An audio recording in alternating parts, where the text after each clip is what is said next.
তোমার পথে চলতে গিয়ে মরণ যেন হয় আমার, তোমারে বয়ান করতে গিয়ে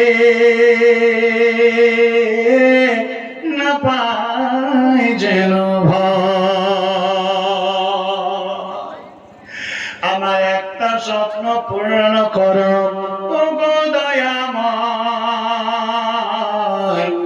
তোমার পথে চলতে গিয়ে মরণ যেন হয় আমার, তোমারই বয়ান করতে গিয়ে না পাই যেন ভয়। আমি অটল যেন থাকতে পারি আল কোরআনের সাথে, ধৈর্য নিয়ে চলতে পারি, ধৈর্য নিয়ে চলতে পারি দিন কায়েমের পথে। আমি অটল যেন থাকতে পারি আল কোরআনের সাথে, ধৈর্য নিয়ে চলতে পারি দিন কায়েমের পথে। আমায় ধৈর্য দিও, সাহস দিও ওগো দয়াময়, তোমার পথে চলতে গিয়ে মরণ যেন হয় আমার, তোমারই বয়ান করতে গিয়ে না পাই যেন ভয়। আমার একটা স্বপ্ন পূর্ণ করো, আমার একটা স্বপ্ন পূরণ করো ওগো দয়াময়,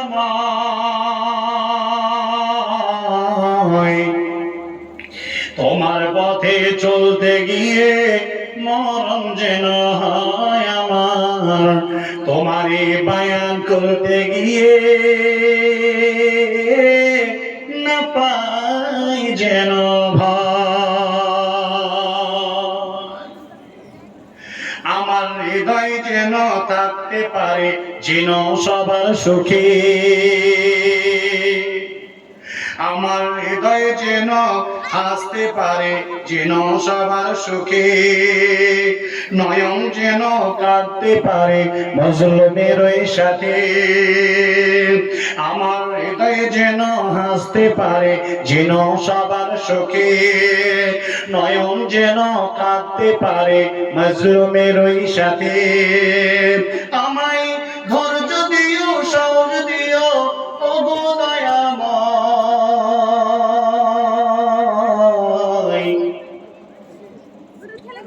তোমার পথে চলতে গিয়ে মরণ যেন হয় আমার, তোমারে বয়ান করতে গিয়ে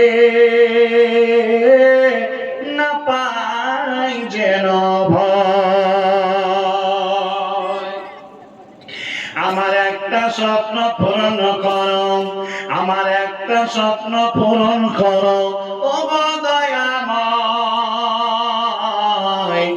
তোমার পথে চলতে গিয়ে মরণ যেন হয় আমার, তোমারে বয়ান গাইতে গিয়ে না পাই যেন ভয়। আসেন ভাইরা, আল্লাহর ওয়াস্তে এই দ্বীনি প্রতিষ্ঠাকে কেউ ফিরিয়ে দেবেন না, নিজের লাভ আখিরাতের জন্য বানাইলেন। 12টা বাজলো, আর দুটি কথা। আল্লাহ রাসূল সাল্লাল্লাহু আলাইহি ওয়াসাল্লাম বললেন, ফারাকাকা কাবলা সুগানিহি, অবসর সময় বসে আছো, এই সময়টাকে তোমরা গনিমত মনে করো। পৃথিবীতে এমন একটি বিভ্রান্তকর ব্যস্তমূলক জায়গা, যে জায়গায় আমি বসে আছি, আমার স্বামী চলে এলো, আমার স্বামী এসে তার খেদমতে আমি ব্যস্ত হয়ে গেলাম, অথবা দুনিয়ার রকমারি কাজে ব্যস্ত হয়ে গেলাম।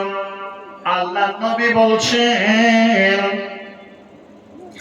ব্যস্ত না হওয়া সময়টাকে তুমি বেশি বেশি করে গনিমত মনে করো, মূল্যবান মনে করো, কারণ তুমি জানো না তোমাকে কোন ব্যস্ততামূলক কাজে গ্রাস করবে।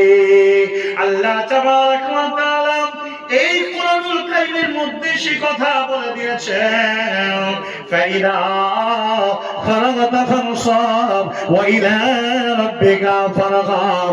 যখন তুমি কোন কাজ থেকে ফারিগ হবে তখন তুমি আবার নতুন কাজে যোগদান করে নাও। লাস্ট কথা বিশ্ব নবী নসিহত করেছেন, ওরে উম্মতে মুহাম্মদ, ওরে পৃথিবীর মানুষেরা, ভালো করে কথাটা মনে রেখে দাও।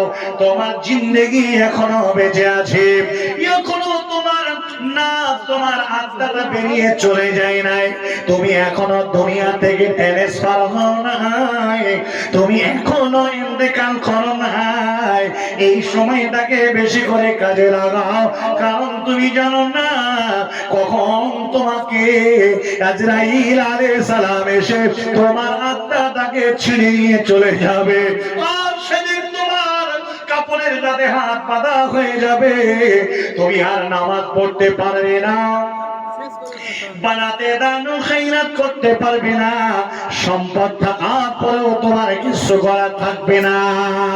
কারণ তুমি জানো না এই সম্পদ তুমি চলে গেলে তোমার মরেসরা তোমার জন্য দান করবে কি করবে নিশ্চয়তা নাই।